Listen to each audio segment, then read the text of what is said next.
안녕하세요. 얼마 전 마침내 이혼하고 자유의 몸이 된 40대 여성입니다. 이혼을 하게 된 건, 시작은 신우 때문이었지만, 어떻게 보면 시댁 식구들 전부 다 문제였어요. 그나마 남편만 이리저리 휩쓸리지 않고 든든하게 제 곁을 지켜주었다면 제가 먼저 남편 손을 놓는 일은 없었을 테지만, 남편마저 그 모양인 걸 알았을 땐 더는 안 되겠다 싶었고요. 이제 다 끝난 인연인데 이런 걸 구구절절 말해 뭐 하나 싶지만, 남편하고는 사내 커플로 만났어요. 남편이 나이는 저보다 7살이나 많았지만 직급은 같았거든요. 그렇다 보니 팀이 다르긴 했어도 일적으로 자주 마주치게 되었죠. 그런데 저에게는 어디까지나 그게 전부였지 사실 남편이 이성으로 보인 적은 없었습니다. 이제 와서 말이지만 솔직히 외모로 보나 뭐로 보나 제 스타일이 아니었거든요. 하지만 그런 제 감정과는 상관없이 회사 규모가 작다 보니 직원 수도 얼마 되지 않았고 그런 상황에서 남편이 저에게 호감을 갖고 있다는 소문이 금세 퍼지면서 아무튼 지금 그때를 생각하면 또다시 스트레스가 스멀스멀 올라옵니다. 몇몇 여직원들은 제가 꼬리를 치고 다닌다는 말도 안 되는 헛소리까지 해댔었거든요. 그래서 저는 저 나름대로 더더욱 남편에게 거리를 두었는데 그러자 남편은 더더욱 적극적으로 저에게 다가오대요. 그리고 결국 그런 남편에게 저도 마음의 문을 열게 되면서 본격적으로 연애를 시작했어요. 그런데 막상 연애를 시작하고 나니까 전에는 눈에 들어오지 않았던 남편의 좋은 점들이 보이더라고요. 가령 제가 무슨 이야기를 하건 무척이나 흥미롭다는 표정으로 저를 바라봐주는 것이나 지나가는 말처럼 어디 가고 싶다, 뭐 하고 싶다 하면 꼭 기억해주는 것. 별거 아닐 수도 있지만 매일같이 일에 치여 사는 입장에서 남편의 이런 사소하지만 다정하고 자상한 습관은 큰 힘이 되었죠. 그래서 연애를 시작한 지 1년 만에 남편이 결혼 이야기를 꺼냈을 때 저는 고민하고 말고 할 것도 없이 좋다고 했어요. 양가에서도 별다른 잡음 없이 저희를 새로운 가족으로 따뜻하게 맞아주셨고요. 그런데 그렇게 남편과 부부의 연을 맺은 지 2년 만에 저는 꿈에도 생각해 본 적 없는 아픔을 겪게 되었습니다. 정말 아픈 기억이라서 어디서부터 어떻게 말해야 하나 싶은데 집 앞 산책로에 개나리들이 하나씩 모습을 드러내던 시기에 엄마의 본능이었던 건지 왠지 제 몸이 뭔가 달라졌다는 느낌이 오더라고요. 그래서 혹시나 하는 마음으로 테스트를 했는데 2줄이었어요. 사실 신혼은 1년만 즐기고 아이를 갖기로 남편하고 예전부터 얘기가 되어 있었는데 생각보다 임신이 되질 않아 조금씩 스트레스를 받기 시작했었거든요. 그랬으니 임신을 했다는 테스터기의 2줄은 저에겐 정말 벅찬 감동이었습니다. 그리고 이 기쁜 소식을 당연히 양가에도 알렸고 양가 부모님 모두 얼마나 좋아하셨는지 몰라요. 특히 친정부모님께서 무척이나 기뻐하셨는데 그 이유가 실은 저희 친정부모님도 굉장히 어렵게 저를 가지셨다 들었어요. 결혼하고 10년 동안 아이가 안 생겨서 입양까지 고려하셨었다고 했었죠. 그런데 저희도 애가 안 생기니 내심 친정부모님은 제가 당신들이 겪었던 마음고생을 그대로 겪는 건 아닌지 걱정이 이만저만이 아니셨다대요. 이런 것도 유전이 되나 싶어서 괜히 저희 남편 보기 미안하고 그러셨었다고. 아무튼 그렇다 보니 양쪽 집안 모두 축제 분위기였고 다 같이 모여서 밥이나 한번 먹자. 어버이날쯤 모이면 어떻겠냐 그렇게 얘기가 되었습니다. 그런데 어버이날 당일 어째서인지 늘 약속이 있다 하면 10분이고 15분이고 일찍이 도착하시는 저희 부모님이셨는데 그날따라 약속 시간이 지나도록 오시지도 않고 연락도 안 되고 영 찝찝한 마음을 감출 수가 없었죠. 그리고 그렇게 초조하게 기다리길 수분. 제 핸드폰이 울렸는데 그런 느낌 혹시 아시나요? 평소와 다름없는 벨소리인데 왠지 평소랑 달리 받고 싶지 않은 제가 그날 딱 그랬어요. 왜인지 불길한 마음에 그 전화를 받으면 안 될 것만 같았죠. 그리고 역시나 수학이 넘어 누군가가 말하길 저희 친정부모님이 교통사고가 났다는 거예요. 지금 모 병원 응급실에 계시다고 서둘러서 오라면서 말이죠. 저는 처음에 뭔가 잘못된 거라고 생각했습니다. 하지만 하늘도 무심하시지 그렇게 저에게서 한 번에 2분을 뺏어가셨어요. 그렇게 친정부모님을 잃고 저는 유산까지 겪었습니다. 사실 이렇게 말하면 어떻게 들릴지 모르겠지만 친정부모님이 돌아가신 이후로는 뱃속의 아이에겐 어떠한 마음도 쓸 겨를이 없었어요. 그래서 1달 가까이 집안에서 폐인처럼 지냈더니 아이도 그렇게 저를 떠나더라고요. 그런데 그 와중에 신우가 뭐라고 했는 줄 아세요? 사람이 죽고 사는 문제는 하늘에 달린 법인데 그걸 가지고 그렇게 울고 짜고 하면 뭐가 달라지기라도 하냐면서 저희 부모님을 돌아가시게 한 음주운전 차량이나 뱃속에 아이를 잃은 저나 별반 다를 게 없다는 거예요. 물론 신우가 이 이야기를 할 땐 어디서 누구랑 먹었는진 몰라도 술에 진탕 취해 와서는 베베 꼬인 혀로 짓거리긴 했지만 정말 제 가슴에 비수가 되어 꽂혔어요.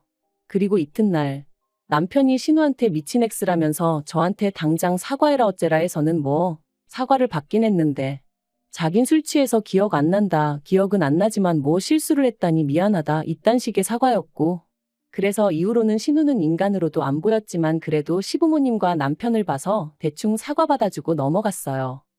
한편 사고 이후로 저는 제법 많은 유산을 상속받았습니다. 서울에 있는 아파트 2채와 작은 건물 하나 그리고 부모님 2분이 언젠가의 귀농을 위해 마련해 두셨던 땅까지. 2분 다 알뜰하신 건 알았고 그래서 재산이 어느 정도 있으실 거란 짐작은 하고 있었지만 그래도 이 정도의 규모일 줄은 몰랐기에 솔직히 적잖이 놀랐던 게 사실이에요. 아무튼 저는 고민 끝에 아파트 2채는 두고 건물을 정리했습니다. 그리고 건물을 팔아서 나온 돈으로 부모님이 귀농하려고 사두신 땅에 집을 지었죠. 솔직히 누군가의 눈에는 비효율적으로 보일지도 모르겠지만 그때는 제가 정말 마음이 허한 시기였어요. 그래서 남들 눈에 잘 띄지 않는 조용한 곳에 혼자서 마음을 달랠 만한 공간이 있으면 좋겠다 싶더라고요. 그리고 그렇게 마음 쉴 공간까지 마련하고 나니 어느덧 1년이 넘는 시간이 흘러 있었고 그러자 저도 조금씩 마음을 다잡을 수 있게 되었습니다. 여전히 부모님의 사고는 큰 상처고 아픔이지만 그래도 뭐랄까 하루 이틀도 아니고 1년이 넘는 긴 시간 동안 툭하면 정신 나간 여자 마냥 눈물 쏟고 멍해져 있고 하는 저를 짜증 한 번 안 내고 받아주던 남편이 눈에 들어왔거든요. 그리고 그제서야 나만큼이나 남편도 힘들겠구나 싶은 게 이제 나도 정신 차려야겠다 뭐 그런 마음을 갖게 된 거죠. 그래서 저는 무엇이 나를 견디게 해줄까 생각하다가 오랫동안 생각만 하던 일을 실천에 옮겨보자 그런 생각이 들면서 저만의 작은 사업을 시작했습니다. 참고로 제가 여기다 무슨 사업인지 자세히 적을 순 없지만 저처럼 그리움이 가득한 사람들을 위로하는 그런 일이었는데 생각보다 정말 빨리 자리를 잡았고 매출도 쑥쑥 늘어나대요. 그래서 결국 남편도 직장을 관두고 제 사업을 같이 하게 되었죠. 그리고 그렇게 또 해가 지났을 무렵 저런 걸 누가 데려갈까 싶던 신우도 결혼을 했습니다. 시집가면서도 조용히 얌전히 간 건 아니고 시부모님과 저희 부부 속을 있는 대로 긁고 갔어요. 사실 시댁은 가난한 것도 아니지만 그렇다고 다 큰 자식들을 계속해서 뒷바라지 해줄 만큼 여력은 없거든요.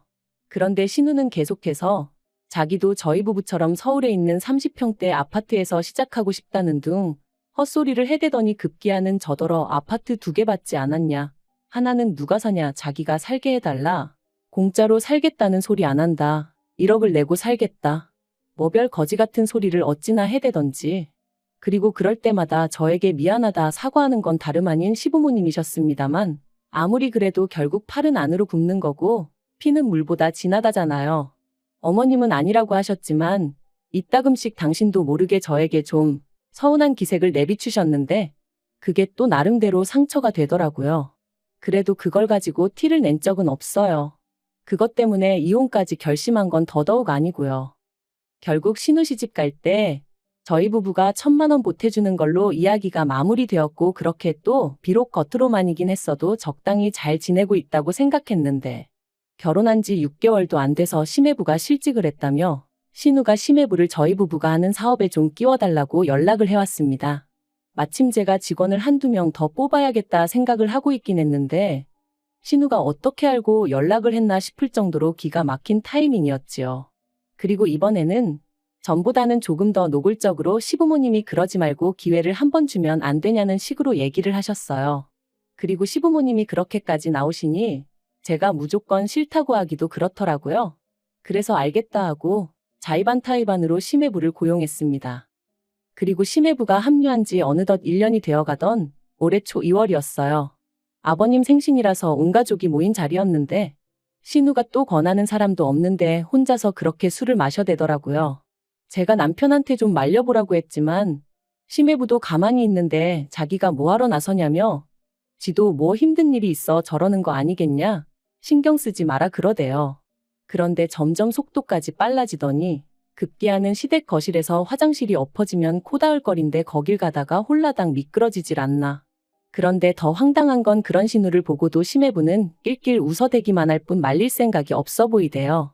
그리고 그 꼬라지를 보고 있으니까 왜 다른 직원들이 심해부 이야기만 나오면 짜증스러운 표정을 지었는지 같이 일하기 열받는 타입이라고 불평을 해댔는지 조금은 알 것도 같더라고요. 아무튼 신우까지 이리 자빠지고 저리 자빠지는 걸 보니 그만 자리 정리하고 집에 가는 편이 낫겠다 싶었습니다. 그래서 남편하고 같이 뒷정리를 하고 일어서려는데 신우가 제 손목을 딱 잡더니 좋겠다 그러는 거예요. 그래서 또 무슨 헛소리를 하려고 일어나 싶어서 뭐가 좋냐고 많이 취한 것 같으니 일단은 들어가서 자라고 했죠. 그런데 신우는 쉽사리 저를 놔주지 않았습니다. 그리고는 한다는 말이 1년 동안 내 남편 개같이 부려먹었으면 이제 가게 하나 차려줘요 그러는 거예요.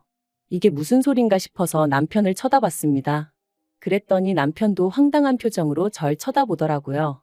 그런데 그때 신우가 또다시 오빠가 그랬잖아. 내 남편 언젠가 독립시켜줄 거라고 그러는데 제가 남편을 쳐다보니까 그게 그런 뜻이 아니었다면서 하도 신우가 찡찡거리길래 저도 다 생각이 있을 거다. 일만 잘하면 제 성격에 모른 척하지 않을 거다 뭐 그랬다는 거예요. 어이가 없어서.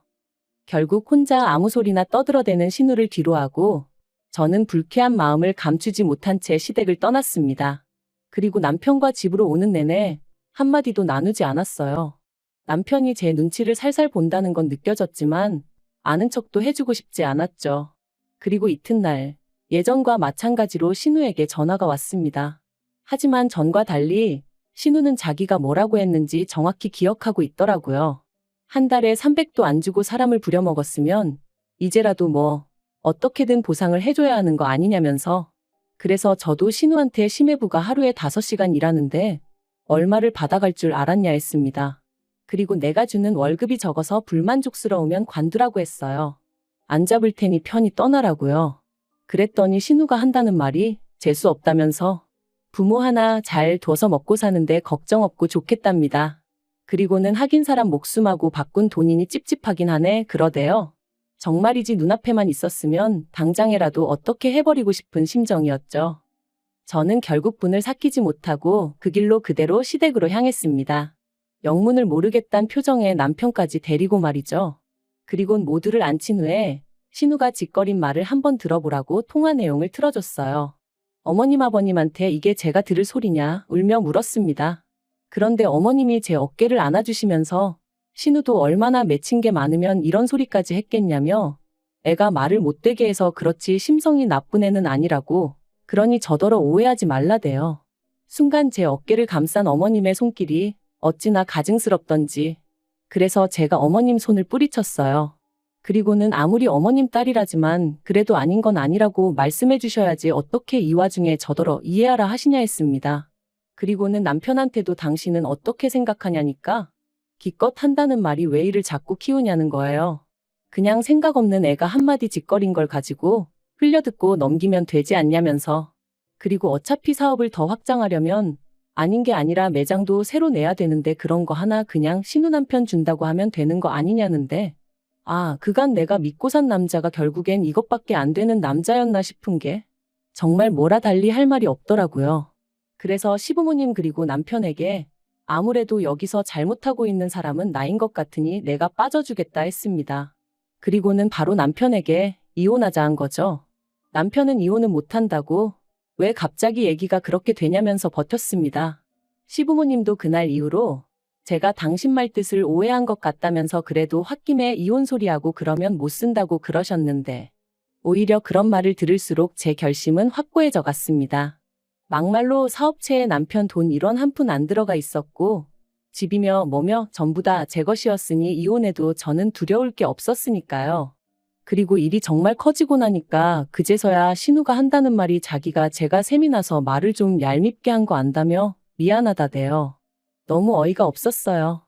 부모 잃고 여전히 슬픔 속에 사는 내가 뭐가 부럽다는 건지.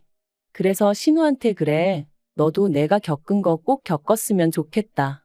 내가 그렇게 부럽다니 너도 꼭 내가 겪은 거 겪으라고 기도해 줄게 그랬네요. 그리고 저 진심으로 신우를 위해서 기도해주고 있습니다. 제가 겪은 아픔과 고통 고스란히 꼭 느껴보라고요. 아무튼 그렇게 결국 7개월의 이혼 소송 끝에 저희는 남남이 되었고 남편은 시댁으로 들어갔으며 당연히 제 사업에서도 쫓겨났습니다. 심해부도 쫓겨났고요. 그러니까 이제 졸지에 원래부터 백조였던 신우의 무직인 아들과 사위까지 전부 다 시부모님이 거두고 계신 상황이죠. 뭐 그러던지 말던지 솔직히 별 관심은 없습니다. 아, 생각해보니까 아니네요. 관심 있어요. 다 망해버렸으면 좋겠거든요.